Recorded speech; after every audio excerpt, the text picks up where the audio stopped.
$6,100. That is the gap between a Tudor Black Bay 58 and a Rolex Submariner No Date. Both are Swiss dive watches. Both come from the same corporate family.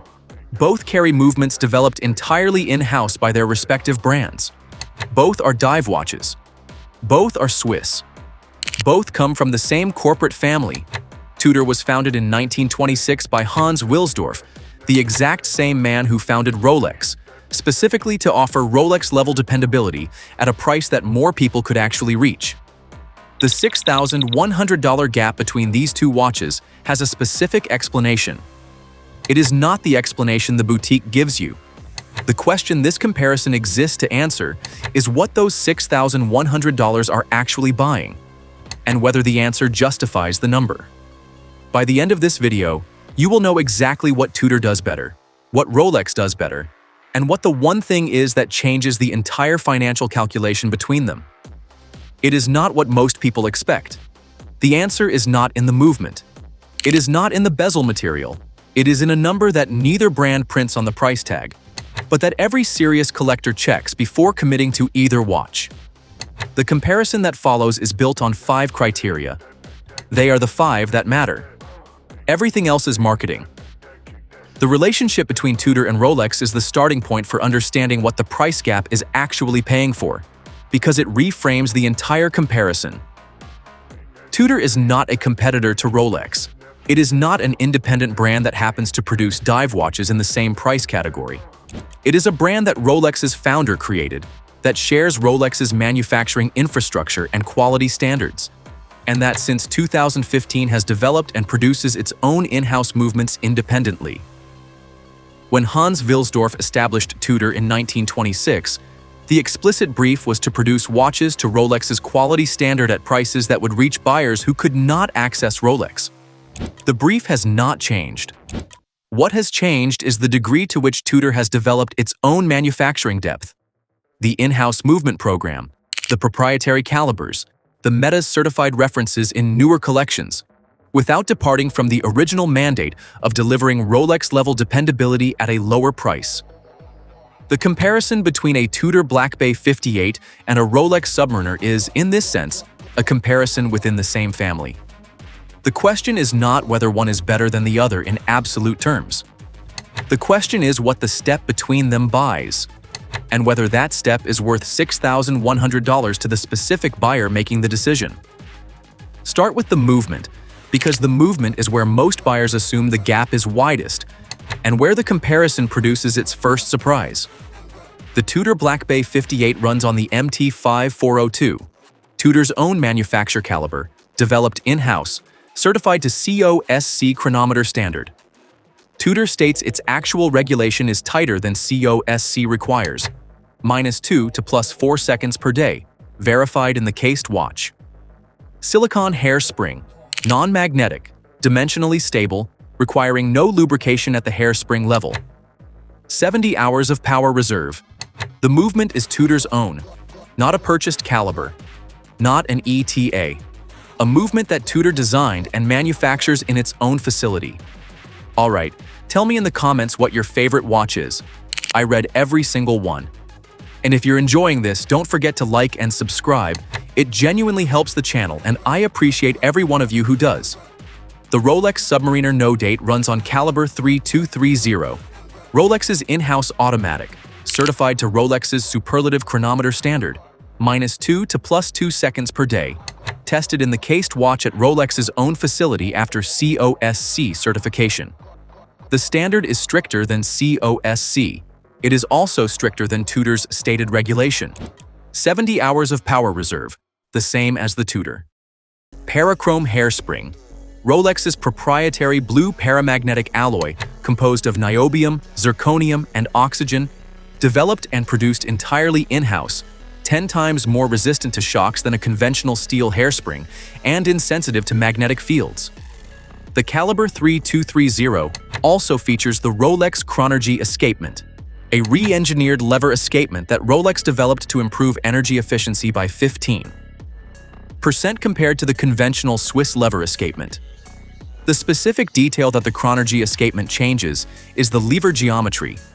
Rolex redesigned the escape wheel using a skeletonized, pierced geometry that reduces its mass and therefore its inertia, requires less energy to start at each beat, and offsets the components geometrically to improve the lever effect.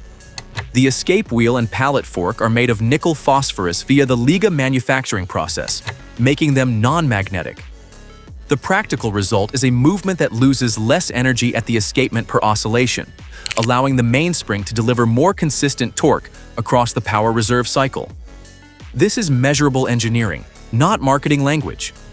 At 70 hours of power reserve, the caliber 3230 is delivering energy to the balance wheel more efficiently in the final hours of the reserve than a conventional escapement would.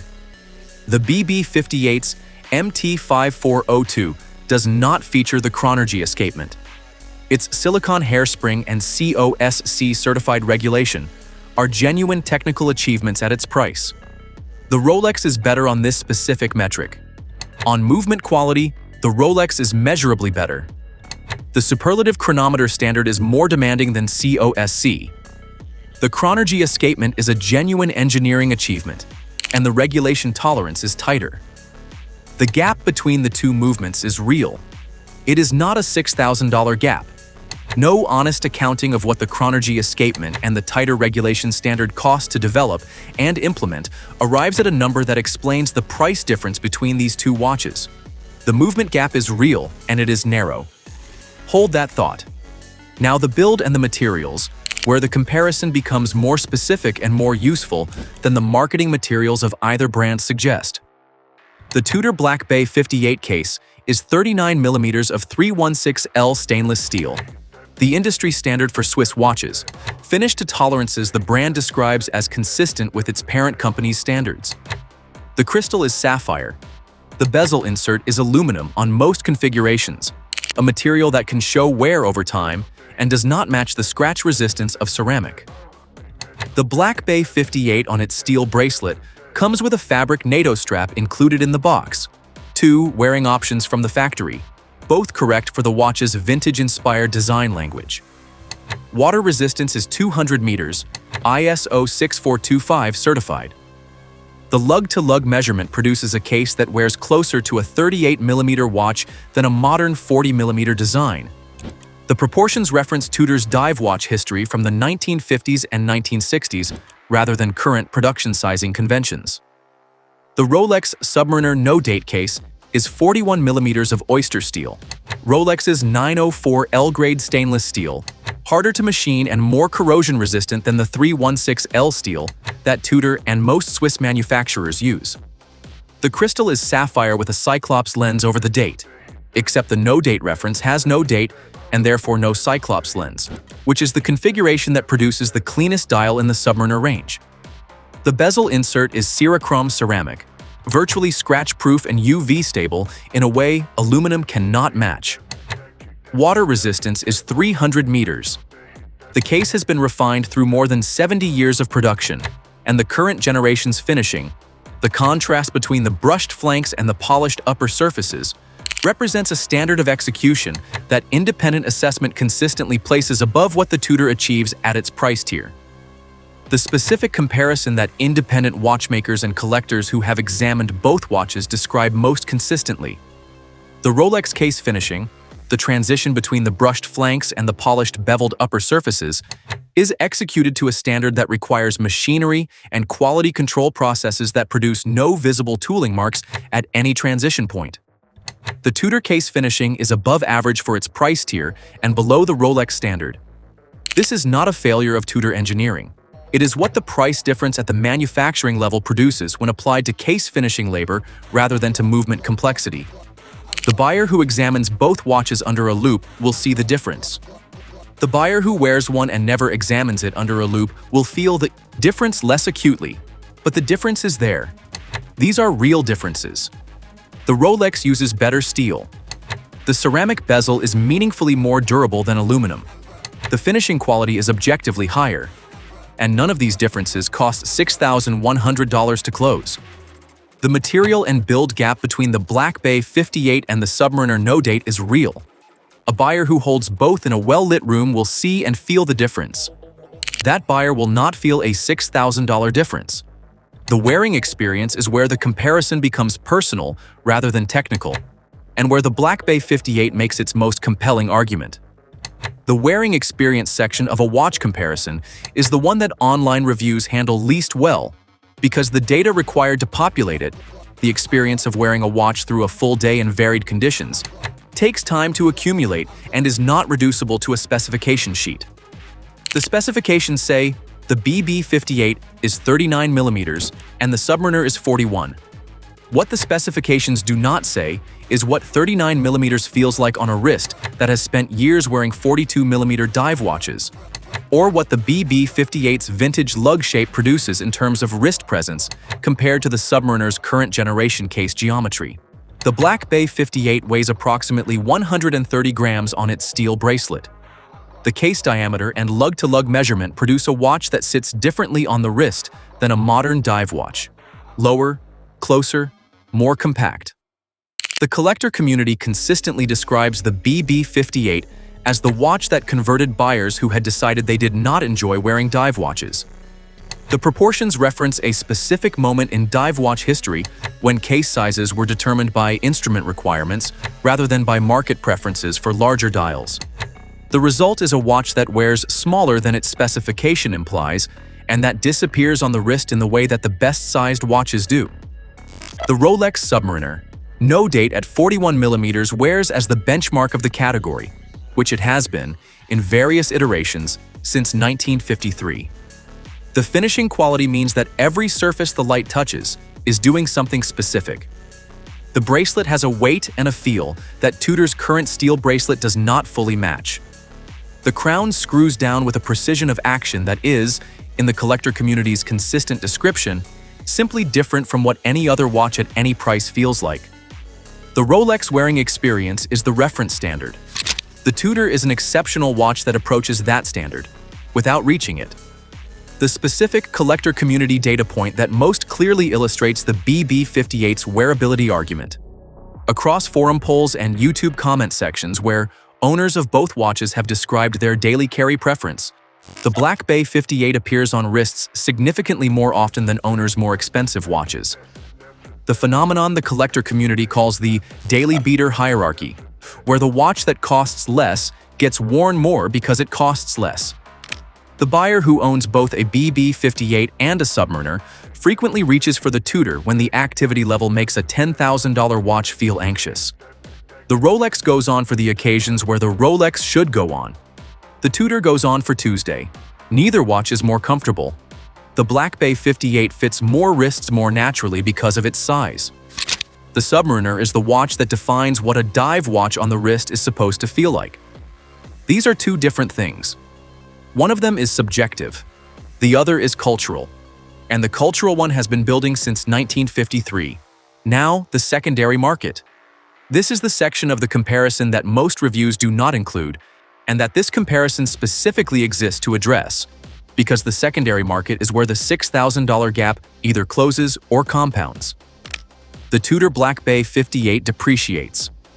A new Black Bay 58 purchased today at $4,150 will appear on Chrono 24 within months at approximately $3,300 to $3,600. That is a loss of $500 to $850 in the first year of ownership, approximately 15 to 20% of the purchase price. The secondary market on the BB58 is strong. Relative to most watches at its price tier, Tudor holds its value better than most Swiss alternatives at $4,000. It still depreciates. The buyer who purchases a BB58 and sells it 2 years later will receive less than they paid. Before examining the numbers, it is worth stating why the secondary market section of this comparison exists at all. Because most watch reviews omit it entirely, treating a watch purchase as a consumption decision rather than a financial one. At $4,150, most buyers treat the BB58 as a consumption decision. The money is spent, the watch is owned, the experience is the return. At $10,250, the financial stakes are high enough that ignoring the secondary market is a choice to leave significant information off the table. This comparison does not leave it off the table. The Rolex Submariner no date does not depreciate, it appreciates. A Submariner no date purchased at its recommended retail price of $10,250 trades on Chrono24 at approximately $12,000 to $16,000 depending on condition, configuration, and box and paper's completeness. The watch costs more than its retail price on the secondary market. It has cost more than its retail price on the secondary market for years, through watch market peaks and corrections, through economic cycles, through every condition that causes other watches to lose value. The Submariner is not merely a good value retention. It is one of a small number of watches in the world whose secondary market behavior means that the cost of owning it for several years can be, in real financial terms, less than zero. The specific secondary market data that makes this argument most concrete. Watch Charts tracks the average sale price of Submariner no-date references across authorized secondary market platforms and shows a consistent premium of 15 to 55% above retail depending on the year and configuration. The Black Bay 58's Watch Charts data shows depreciation to approximately 80 to 85% of retail. Strong by industry standards, still a loss. These two curves do not intersect. They have not intersected in the time Watch Charts has been tracking secondary market data for either reference. The direction of movement has been consistent. The Submariner above retail, the BB58 below it. This is the one thing that changes the entire calculation. Not the chronergy escapement, not the ceramic bezel, not the 904L steel, the secondary market. A buyer who purchases a Black Bay 58 at $4,150 and wears it for 5 years before selling will receive approximately $3,300. Having spent roughly $850 on the experience of ownership. A buyer who purchases a Submariner no date at $10,250 and wears it for 5 years before selling will receive, at current market trajectory, approximately the price they paid, or more. The total cost of wearing the Rolex for 5 years, in most realistic scenarios, is less than the total cost of wearing the Tudor for the same period. The watch that costs $10,000 is, in a specific and documentable financial sense, the less expensive purchase over a 5-year ownership horizon. The watch that costs $4,000 is the one that costs you money to own. This does not mean everyone should buy the Rolex. It means that the buyer who makes the comparison on sticker price alone is making an incomplete comparison. The full comparison requires the secondary market number, and that number changes everything. The secondary market numbers resolve the financial comparison. The availability criterion resolves the practical one, and it is where the two watches are most different in ways that the specification sheet does not capture at all. The final criterion is the one that the secondary market calculation depends on in the first place, actually buying the watch. The Tudor Black Bay 58 is available, not always immediately at every authorized Tudor dealer, but without a meaningful weight compared to the Submariner. A buyer who decides today to purchase a BB58 can, in most markets, walk into an authorized dealer and discuss availability without being told to establish a purchase history first. The BB58 is a watch you can buy when you decide to buy it. The Rolex Submariner no date is not available, not in any meaningful sense.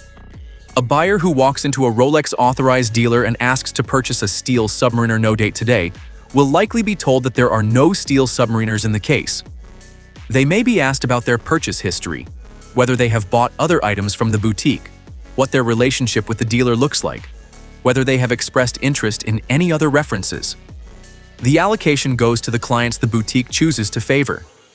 The process for becoming a favored client involves time, presence, and often the purchase of things that were not specifically wanted. The Submariner's secondary market premium above retail exists precisely because the watch cannot be purchased at retail by most buyers who want one. The specific dynamic that the collector community has documented most thoroughly around Rolex dealer allocation. Boutiques in major markets allocate Submariner references primarily to clients who have established purchase histories, previous purchases of non-sports watches, jewelry, or other Rolex references. A buyer who walks in wanting only a Submariner with no prior purchase history at that dealer is unlikely to receive one within a year in most markets. A buyer who has purchased a Datejust, attended events at the boutique, and built a relationship over 18 to 24 months has a different conversation. Neither path is guaranteed. Both require the buyer's time and, frequently, Money spent on things they did not specifically want. This is not illegal. It is not hidden. It is the mechanism that maintains the scarcity, that maintains the premium, that makes the Submariner's secondary market behave the way it does. The inaccessibility at retail is not a flaw in the Rolex. It is evidence of the demand that produces the secondary market premium. The watch is hard to buy because too many people want it relative to how many Rolex produces. Rolex intentionally limits production. The scarcity is real and deliberate. The secondary market responds to real scarcity with real premiums. The BB58's secondary market depreciation reflects real availability. You can buy it when you want it, which means you can also sell it when others can find it just as easily.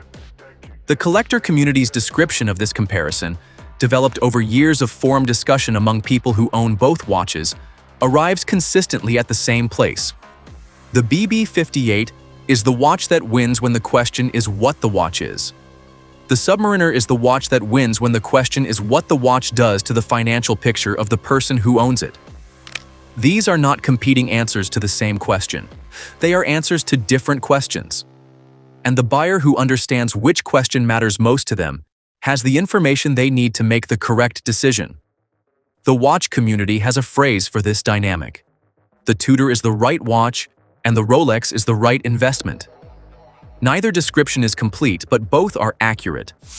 The Tudor delivers the watch, the movement, the design, the manufacturer credentials, the wearing experience, at a price that is honest about what the object costs to produce. The Rolex delivers all of that, plus the secondary market behavior that turns ownership into something closer to a lease than a purchase. So where does this leave the comparison? The 5 criteria have produced a scorecard that neither brand's marketing department would present in this form. Tudor wins 3: wearing experience, immediate availability, and price accessibility. Rolex wins 2: build quality and materials, and the secondary market. The 3-2 score in Tudor's favor does not mean Tudor wins the comparison. The secondary market criterion, the one Rolex wins, outweighs the other 4 combined in financial impact for any buyer who considers the cost of ownership over time. Tudor is the correct choice for one buyer. Rolex is the correct choice for another. Understanding which buyer you are is the only thing this comparison needs to produce. Here is the honest buying guide that this comparison produces. The specific test that the collector community has developed for buyers who are genuinely uncertain. Spend 30 minutes with both watches at a dealer who carries both. Not 30 seconds. 30 minutes. Put the BB58 on. Walk around. Sit down. Look at it under the store lighting and under the natural light near the entrance. Then do the same with the Submariner. The watch you reach for when you are about to leave the store, not the one you think you should reach for, the one your hand moves toward, is your answer. The comparison in this video produces a financial framework for the decision. The 30 minutes in the store produces the emotional one. Both frameworks are necessary. Neither is sufficient alone. Buy the Tudor Black Bay 58 if you want a serious dive watch you can wear without the anxiety that comes with a $10,000 object on your wrist. If you value the vintage proportions, if the $6,100 saving is meaningful to you, if you plan to wear the watch daily for years with no intention of selling it, the BB58 is one of the best watches available at any price. The movement is genuine manufacture. The heritage is real. The experience is excellent. The money you spend is spent, but you spent it on something that earned it. Buy the Rolex Submariner No Date if you understand that you are not simply buying a watch. You are parking money in an object that the market has consistently valued at or above what you paid for it. If you can access one at retail, through an existing relationship with a dealer, through patience, through the process that Rolex's allocation system requires, the Submariner is one of the few purchases available in the consumer market that functions simultaneously as a luxury object and as a store of value. The wearing experience is the benchmark. The financial outcome is unlike any other watch at any price. Buy it with open eyes about the process required to access it. The process is the price of admission. It is worth paying. The collector who owns both watches, the one whose experience the watch community uses most frequently to describe this comparison, describes his wearing pattern in terms that make the buying guide above concrete. The BB58 is on his wrist most days. The Submariner comes out when he is meeting clients, traveling somewhere worth wearing it, or simply wants the specific feeling of wearing the watch that the category was built around. He does not regret either purchase. He would not sell either. If he had to choose one, if he could only own one watch, he would keep the Submariner, because the day he wants it specifically, and the BB58 does not fully replace that specific desire. But if the question is which watch has given him more wearing pleasure per dollar spent, the answer is the Tudor, and he says so without hesitation. The watch on your wrist does not know what you paid for it. It either earns its place every day or it does not. Both of these watches earn it. The difference is in what happens when you take it off. Thank you so much for watching this video all the way to the end. I really hope you enjoyed it. If you did, drop a like and let me know your thoughts in the comments.